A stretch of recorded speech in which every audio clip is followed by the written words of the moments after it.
서울대병원이 어제 고 백남기 농민의 사망진단서를 기존 병사에서 외인사로 변경을 했습니다. 사망진단서가 나온 지 9개월 만의 일이죠. 서울대병원 측은 병사인지 외인사인지 의학적인 논란은 여전히 있지만 대한의사협회의 사망진단서 작성 지침에 따르는 게 적절하다. 이런 최종 판단을 내렸다. 이런 입장입니다.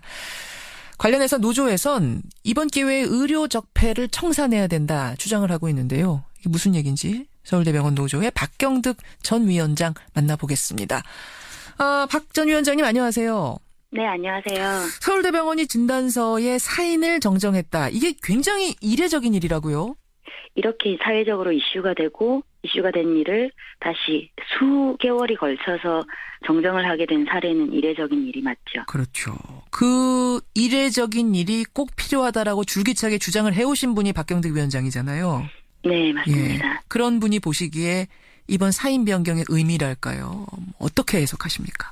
진단서를 이렇게 정정하는 것은 사실 한국 사회에서 개인 전문가라 하더라도 사회적으로 문제가 되고 원칙에 어긋나는 그런 학문적 판단을 했을 때 사회가 집단이 나서서 그걸 정정할 수 있다는 매우 중요한 그런 사례를 남기는 일이 됐죠. 그런 향후에도 큰 영향을 미칠 것 같습니다. 그 백선아 교수, 담당자였던 백선아 교수는 이 부분에 대해서 굉장히 완강했거든요. 근데 마지막에 이분이 그러면은 입장을 바꾼 건가요? 사인 변경해도 좋다고?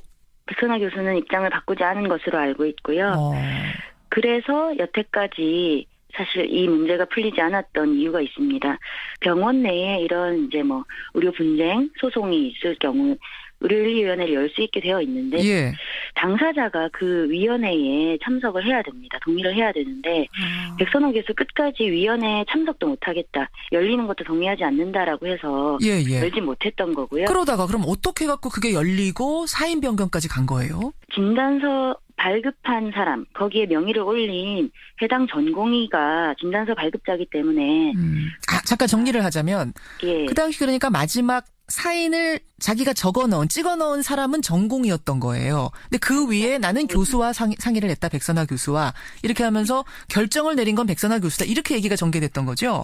예, 실제로 도제식 문화가 있기 때문에 담당 교수의 의견을 거스르기가 힘든 상황이고 담당 교수의 의견이 더 큰 영향을 미치기 때문에 사실 발급자는 전공의, 서류상에는 전공입니다. 그렇죠. 그 사망진단서 발급자는 전공의와 병원장이 되어 있는데 의료윤리위원회의 권고를 발급자인 전공의, 신경외과 전공의에게 권고를 했고 수정 권고를 전공의가 권고를 수용해서 이게 외인사로 수정되는 과정이 있었던 거죠. 사실은 그 전공의가 그동안에 전혀 세상의 모습을 드러내지 않았거든요. 그러니까 언론의 모습을 드러내고 입장 내고 이런 게 없었는데 일종의 어떻게 용기를 내고 윤리위에도 참석하고 사인 변경도 받아들이고 이렇게 한 거네요. 네, 맞습니다. 병원은 계속 출근은 했습니까? 네, 업무는 진행한 것으로 알고 있습니다. 굉장히 힘들었겠네요, 진짜.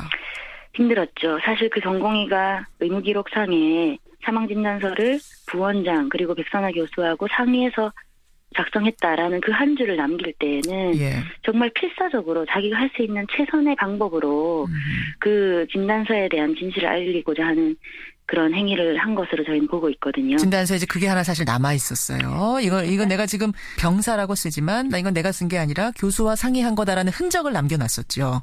예, 진단서 말고 의무기록지. 의무기록지, 그렇죠.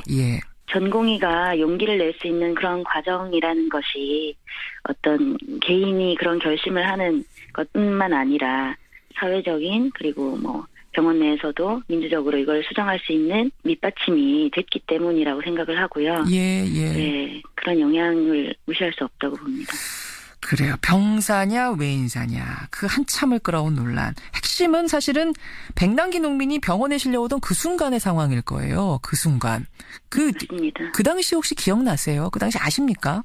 예, 아주 선명하게 기억이 나죠. 정말 엄청난 일이었고 당시에 응급실에 실려왔을 때 사실 그런 경우가 흔치 않은데 마침 백남기 환자의 상태에 딱 맞는 그 세부 전공을 전공한 교수님이 그날 당직이었어요. 그런데 그 전공을 하신 교수님이 소생이 어렵다. 이미 사망과 가까운 상황이다. 그리고 수술이나 이런 걸 진행하기 힘들다. 가족들에게 마음의 정리를 하시라. 라고 다 얘기를 한 상태에서 이미 수술까지 갈 수 있는 상황이 아니다. 마음의 준비하십시오까지 내린 상태에서. 네, 그렇죠. 응급실에서. 예. 그런데 갑자기 신경외과 과장인 백선아 교수, 그 교수가 이제 등산복 차림으로 와서 예. 수술합시다라고 얘기를 하게 되죠. 수술합시다. 그리고 수술이 진행되고 300여일 동안 연명 의료가 행해지게 됩니다. 근데 그렇게 갖고 수술을 했는데 이분이 사망을 했으면 모르는데 어쨌든 죽을 뻔한 사람을 살려낸 거 아니겠습니까? 그래서 수술을 해서 살려냈다는 그 자체를 가지고 뭐라고 할 수는 없을 것 같은데 어떤 뭔가 그 뒷 배경 같은 걸 좀 의심하는 게 있어서 그러시는 걸까요? 백선아 교수가 그날 응급실에 오게 된 과정이 예. 해와 경찰서에서 당시 병원장이었던 오병희 병원장에게 연락을 하게 되고 그 밤에 오병희 병원장이 백선아 교수한테 연락을 해서 예. 이 환자 백남기 환자를 낫게 하는 그 과정이 있었습니다. 일반적인 환자라면 경찰서에서 그렇게 연락이 가지도 않고 병원장이 세부 전공 맞지 않는 교수를 담당 의사로 지정하는 일도 없습니다. 그럼 그 말씀은 이대로 목숨을 잃으면 사망하면 사회적으로 문제가 커질 테니까 어떻게든지 목숨을 붙여놔야 된다. 생명은 건져내야 된다. 이런 어떤 위로부터의 오더, 명령 같은 게 떨어졌을 가능성이 있다라는 걸 의심하시는 거예요?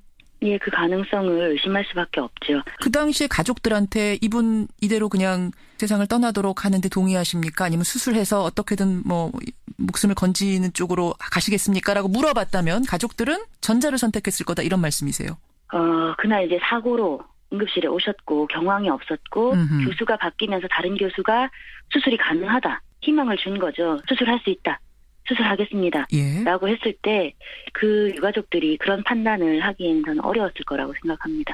다만 그 이후에 수술 이후에 중환자실에서 그 수백여 일을 있는 동안 가족들이 연명의료를 더 이상 원치 않는다. 고인의 평소의 뜻에 따라 그렇게 얘기를 했음에도 불구하고 이렇게 오랫동안 연명의료를 끌어온 것은 이건 저는 문제라고 생각을 하고요. 알겠습니다. 문제는 이 부분에 대해서 나중에 백선아 교수가 가족들을 보호하지 않고 언론에 가족들이 포기했기 때문에 더 살 수 있는 환자가 돌아가셨다. 예. 이렇게 하는 부분은 정말 윤리적으로 더 큰 문제가 있는 것입니다. 알겠습니다. 일단 이 사람이 어떤 위태위태한 환자를 수술을 통해서 살려놨다라는 자체를 지금 이제 비난할 수는 없는 문제고, 문제는 마지막에 이분이 돌아가실 때 이 병명을 좀 외인사로 쓰느냐 병사로 쓰느냐에 따라서 사실은 굉장히 상황이 달라지는 이 지점에서 이 교수는 달라지죠. 외인사가 아닌 병사를 택했다는 점, 이 부분이 중요한 건데, 이제 그 당시 교수는 이분이 신장투석을 계속한다면 더 살 수도 있는 분이었는데 그걸 중단해서 사망했기 때문에 그로 인한 합병증으로 사망했기 때문에 이건 병사지 물대포에 의한 직접적인 외인사는 아니다라고 이야기를 했습니다. 이건 어떻게 보세요? 이건 정말 궤변입니다.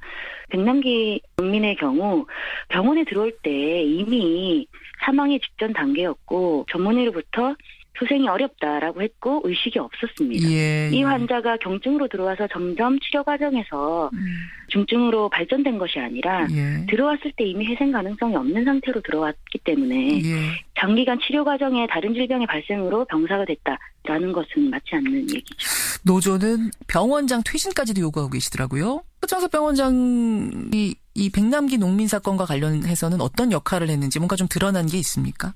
서창석 병원장은 이후에 치료 과정의 기록이나 상황을 청와대에 수십 차례 보고한 것.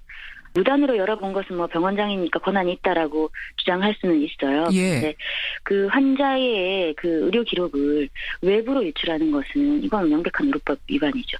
그 기관이 아무리 청와대든 어디든 이 환자가 유가족도 동의하지 않는 경우에 이렇게 유출하는 것은 맞지 않는 거죠. 의료 적폐를 이번 기회에 청산하고 가야 된다 이런 주장하셨는데 돌아보면 참 긴 시간 논란이었던 사건이에요. 이번 사건에서 얻어야 할 교훈이랄까요? 뭐라고 생각하세요? 국민 누구라도 어떤 병원이라도 그렇겠지만 국립서울대학교 병원에 올 때에는 정말 이 병원이 내 생명을 지켜줄 수 있는 마지막 보루, 여기가 아니면 이제 그 다음은 없다라는 심정으로 생명을 내맡기고 병원을 믿고 신뢰하고 아마 찾을 겁니다. 그런데 권력의 요구 또는 그 어떤 부정한 요구에 의해서 국민의 신뢰를 저버리고 국민의 생명보다 더 중요한 판단에 근거를 가진다는 것은 정말 이 국가중앙병원으로서 역할을 할 수 있냐 없냐 존립 근거의 문제를 삼을 수밖에 없는 일이었거든요. 네, 그런 잘못을 다시 국민의 힘으로 사회적 집단의 힘으로 바꿔냈다는 거 큰 의미가 있고 앞으로도 뭐 할 일이 많겠죠. 그런 일들을 전체가 많은 사람들이 함께 바꿔야 된다라고 생각을 합니다. 여기까지 오늘 말씀 듣겠습니다. 박경득 전 위원장님 고맙습니다. 네, 감사합니다. 서울대병원 노조 박경득 전 위원장이었습니다. 이렇게 하면서 결정을 내린 건 백선화 교수다. 이렇게 얘기가 전개됐던 거죠? 예, 실제로 도제식 문화가 있기 때문에 담당 교수의 의견을 거스르기가 힘든 상황이고 담당 교수의 의견이 더 큰 영향을 미치기 때문에 사실 발급자는 전공의, 서류상에는 전공입니다. 그렇죠. 그 사망진단서 발급자는 전공의와 병원장이 되어 있는데 의료윤리위원회의 권고를 발급자인 전공의, 신경외과 전공의에게 권고를 했고 수정 권고를 전공의가 권고를 수용해서 이게 외인사로 수정되는 과정이 있었던 거죠. 사실은 그 전공의 서울대병원이 어제 고 백남기 농민의 사망진단서를 기존 병사에서 외인사로 변경을 했습니다. 사망진단서가 나온 지 9개월 만의 일이죠. 서울대병원 측은 병사인지 외인사인지 의학적인 논란은 여전히 있지만 대한의사협회의 사망진단서 작성 지침에 따르는 게 적절하다. 이런 최종 판단을 내렸다. 이런 입장입니다.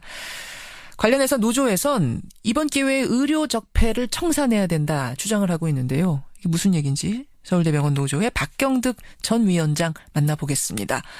박 전 위원장님 안녕하세요. 네, 안녕하세요. 서울대병원이 진단서의 사인을 정정했다. 이게 굉장히 이례적인 일이라고요? 이렇게 사회적으로 이슈가 된 일을 다시 수개월이 걸쳐서 정정을 하게 된 사례는 이례적인 일이 맞죠. 그렇죠. 그 이례적인 일이 꼭 필요하다라고 줄기차게 주장을 해오신 분이 박경득 위원장이잖아요. 네, 맞습니다. 예, 그런 분이 보시기에 이번 사인 변경의 의미랄까요? 어떻게 해석하십니까? 진단서를 이렇게 정정하는 것은 사실 한국 사회에서 개인 전문가라 하더라도 사회적으로 문제가 되고 의료윤리위원회를 열 수 있게 되어 있는데 당사자가 그 위원회에 참석을 해야 됩니다. 동의를 해야 되는데 백선호 교수 끝까지 위원회에 참석도 못하겠다. 열리는 것도 동의하지 않는다라고 해서 열지 못했던 거고요. 그러다가 그럼 어떻게 갖고 그게 열리고 사인 변경까지 간 거예요? 진단서 발급한 사람, 거기에 명의를 올린 해당 전공의가 진단서 발급자이기 때문에. 잠깐 정리를 하자면 그 당시 그러니까 마지막 사인을 자기가 찍어 넣은 사람은 전공이었던 거예요. 근데 그 위에 나는 교수와 상의를 했다. 백선화 교수와. 원칙에 어긋나는 그런 학문적 판단을 했을 때 사회가 집단이 나서서 그걸 정정할 수 있다는 매우 중요한 그런 사례를 남기는 일이 됐죠. 그런 의미도 큰 영향을 미칠 것 같습니다. 그 백선화 교수, 담당자였던 백선화 교수는 이 부분에 대해서 굉장히 완강했거든요. 근데 마지막에 이분이 그러면은 입장을 바꾼 건가요? 사인 변경해도 좋다고? 백선화 교수는 입장을 바꾸지 않은 것으로 알고 있고요. 그래서 여태까지 사실 이 문제가 풀리지 않았던 이유가 있습니다. 병원 내에 이런 의료 분쟁 소송이 있을 경우